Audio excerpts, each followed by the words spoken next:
இப்போ நடந்தான் அப்படிங்கிற ஒரு சொல் இருக்குல்ல, அதைத்தான் இன்றைக்கு இந்த பகுபத உறுப்பிலக்கணப்படி ஆராய இருக்கும்.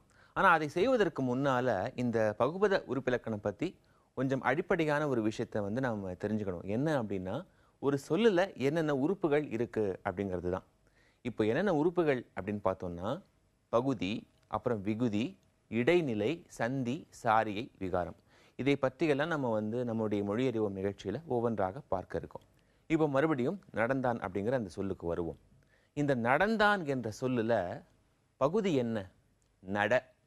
இந்த நட என்பது ஒரு செயல். இந்த செயலின் அடிப்படையில் தான் இந்த நடந்தான் அப்படிங்கிற அந்த சொல் உருவாகி இருக்கு.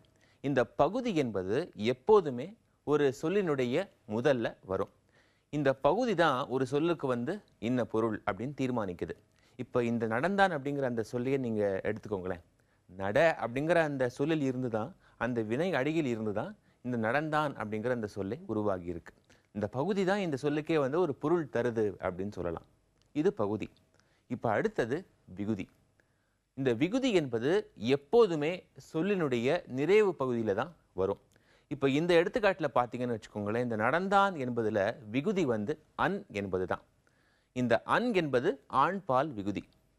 இப்போ ஒரு சின்ன சோதனை முயற்சி செய்து பார்க்கலாம். என்னன்னா, இந்த அன் என்பதற்கு பதிலாக அள் அப்படின்னு போட்டோன்னு வச்சுக்கோங்களேன், இந்த நடந்தான் என்பது நடந்தாள் அப்படின்னு மாறிவிடும். ஆண் பால் பெண் பால் ஆகிடும். இப்போ இதையே அது அப்படின்னு முடிச்சோன்னா நடந்தது அப்படின்னு ஆயிடும். உயர்திணை அக்ரிணியாக மாறிவிடும். ஆக இந்த விகுதி என்பது என்ன செய்யும் அப்படின்னா, ஒரு சொல்லினுடைய பொருளையே மாற்றக்கூடியது இந்த விகுதி. ஆக இந்த விகுதி அன், அள், அப்புறம் அது, இந்த மாதிரி நிறைய இருக்கு நம்ம தமிழ் மொழியில. இதுதான் இந்த பகுபத உறுப்பிலக்கணம் இப்படிதான் தொடங்குது நம்முடைய நிகழ்ச்சியில என்னென்னு. தொடர்ந்து இந்த பகுபத உறுப்பிலக்கணம் பற்றி இன்னும் நிறைய தெரிந்து கொள்ள வேண்டி இருக்கு. அதை அடுத்தடுத்த மொழியறிவோம் பகுதியில விரிவாக அலசலாம்.